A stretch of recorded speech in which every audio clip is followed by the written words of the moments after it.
खैबर पख्तूनख्वा के शहर बटग्राम के चेयरलिफ्ट में फंसे अफराद को रेस्क्यू करने पर 2 मकामी अफराद को खराज तहसीन पेश किया गया है। इस हवाले से साहिब खान ने बताया कि चेयरलिफ्ट की रस्सियां टूटने का वाकया सुबह 7 बजे हुआ। हम 8 से 9 बजे के दरमियान वहां पहुंचे। शाम को मकामी अफराद ने भी ऑपरेशन में हिस्सा लिया। साहिब खान का कहना है कि हेलीकॉप्टर से एक बच्चे को रेस्क्यू किया गया, दीगर 7 अफराद फंसे हुए थे। हमने रेस्क्यू ऑपरेशन शुरू किया और तमाम 7 अफराद को बहिफाजत निकाल लिया। मकामी शहरी जावेद नासिर ने कहा कि उन दोनों ने जिस तरह रेस्क्यू ऑपरेशन किया पूरी कौम को फख्र है।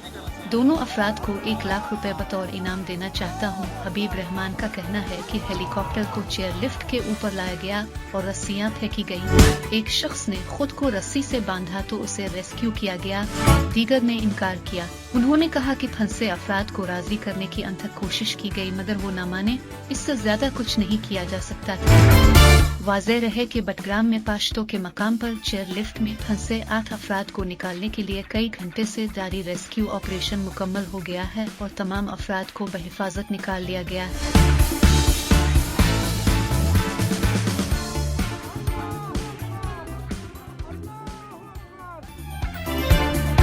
For more informative videos with Chaudhary Javed, subscribe to our YouTube channel. Zigzag News.